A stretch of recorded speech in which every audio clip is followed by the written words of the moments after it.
Welcome into this final full video update before Hurricane Idalia hits the Big Bend of Florida. I've got a final look at the cone before landfall happens for your Wednesday morning, timing of dangerous winds up to major hurricane force, as well as an update on the intense rainfall wind, as well as the chance of tornadoes that will move northeastward as this system pushes inland. So let's go ahead and get a look at this Category 2 storm, because yes, it is that now, with 100-mile-per-hour winds as of the 5 p.m. advisory this evening. It is speeding up as it moves northward. It was pretty much stationary as it sat around the Yucatan Peninsula of Mexico. That's a thing of the past. It's speeding on up to about 15 miles an hour now, and that's going to increasingly get even higher for us and up to around probably 20 miles per hour before this makes landfall.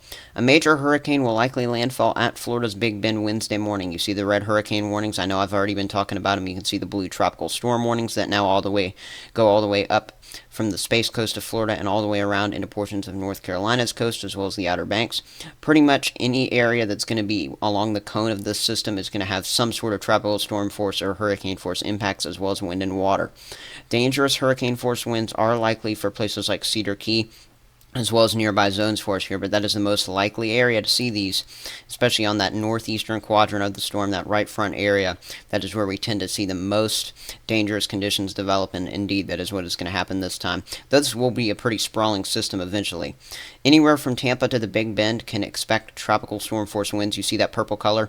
That's the highest chance that the National Hurricane Center can predict for us here, which means that basically all the way from portions of where it makes landfall, all the way on over into places like Hilton Head, South Carolina, these areas have pretty much a guarantee for tropical storm force winds of sustained manner. Areas even further in a wider, area around that have the chance for the tropical storm force winds in that manner that will be in a gust form for us there. So anywhere, if you live in these areas, you're having at least 4 feet of storm surge, from Carabel to Osceola River to Yankeetown to Chassahowitzka down to Tampa Bay, as well as Longboat Key. Those are the areas I'm watching right now for at least 4 feet of storm surge, but now we're looking at the chance for up to 15 feet of storm surge. This is catastrophic right there in the Big Bend.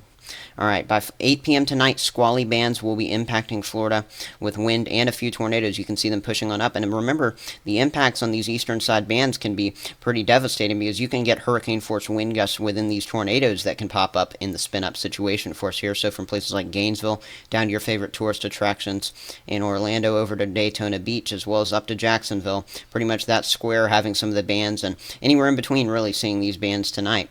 Stronger bands will be near shore by midnight. You can see them starting to edge on into places like Apalachicola, heading on down back and over to Spring Hill. These areas will be having those bands pushing on shore.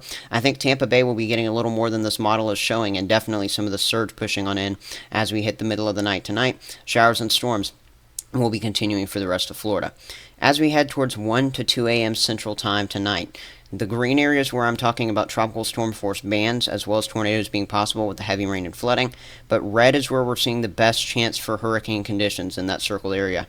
Really, if you go anywhere eastward of Panama City, Florida, and then southward for us here from Perry, and then westward for us here from the Mammoth Springs area, that's where we're looking at the best chance for us of seeing those hurricane conditions to have set in by this point, and to be becoming even more likely by that time.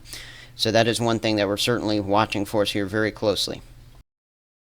Alright, and then as we go for tonight and tomorrow, so as we go into your nighttime for Tuesday night, as well as into Wednesday, spin-ups will pop up in some bands. I want to keep this noted for you here. This is the significant tornado parameter. Some of those redder colors that you see, and remember, this is going to be moving through pretty much all of these areas for us here from the Space Coast all the way on over to the west coast of Florida. Tornadoes will be popping up in those bands. You need to be ready for it. There's a pretty high chance that we see at least a few in those areas.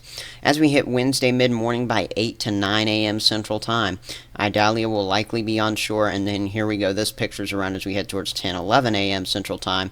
It will be bringing devastating wind and water. Remember, these eastern side bands, they're coming with a southerly flow, so we're going to see that storm surge continue to push on in to portions of the Florida coast for us here, even as we hit the middle of the night and the overnight time frame, as well as through the morning tomorrow. So this is 12 hours plus, even though the system, the heaviest storms with it, the eye wall might only last a couple of hours directly overhead. Georgia and the Carolinas will receive tropical storm force winds as well as rain the rest of Wednesday. I wanted to point this out for you here.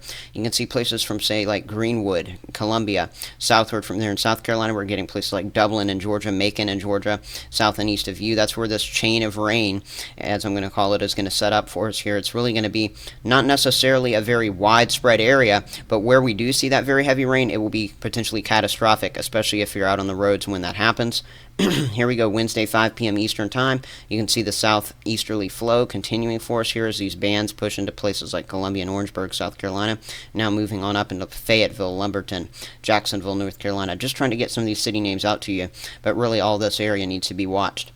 And remember, we'll see at least a couple feet of storm surge also pushing in to places like Charleston, South Carolina, Myrtle Beach up to Wilmington. So keep those areas in mind as well. As we go into our Thursday, the last impacts will begin to push off the Carolina coast. So this is the end of the impact timeline. We're just going to go over a few more things after this. But yes, by the time Thursday is here, basically by the end of tomorrow, Florida will already be picking up the pieces. It will be done with. By Thursday, it will be completely ending for most of the East Coast, if not all of it, despite the chance for some increased rip currents, though that has already been increased due to Franklin being offshore for you there. Rain totals will be hefty, even inland. Some locations could see totals to a foot. Winds, yes, they will be decreasing, but still tropical storm force as this pushes inland. But what will remain is the heavy rainfall. You can see that red line for you there going from Tallahassee to Macon, Georgia, to Augusta, Georgia, curling on over to the Wilmington, North Carolina area. That's where the level 3 out of 4 flood threat is imminent. Wouldn't be shocked if we end up getting a level 4 out of 4 in a few of those areas, but you can see how that lines up with the rainfall totals. Anywhere in the yellow is where you're seeing at least 4 inches of rain. That's enough to cause dangerous flooding. And some isolated spots, again, not necessarily exactly where the orange is, but overall throughout that area we could see some 6 to 10 inch totals. And if widespread 6 to 10 inch totals are expected within that area, then we're definitely looking at some foot totals to develop. Look at that thin yet major swath of rain. This is the HRRR model that I showed you to time out the storm earlier. Look at just how that moves in from Apalachicola to Tallahassee, curling on through Albany, Georgia, and all the way on up to the north and east from there. Pretty much that entire line, once again, as I was saying, has a chance for a foot of rain. The best chance for tornadoes with this will be within the areas I've highlighted in yellow and orange on this map. Weak spin-ups will be likely, so if you live in far southeastern Alabama, but especially into portions of Georgia, the Carolinas, and Florida, that's where we have the best chance for tornadoes. But look at where that orange area is. That's where this is going to be elevated. So this is from places like Charleston, South Carolina, curling back along the I-95 corridor, as well as right where this makes landfall in those eastern eye-wall bands. That's where we're going to have the best chance for tornadoes. Tornadoes don't tend to wrap around to the west side bands, though one or two could not be ruled out on that side either.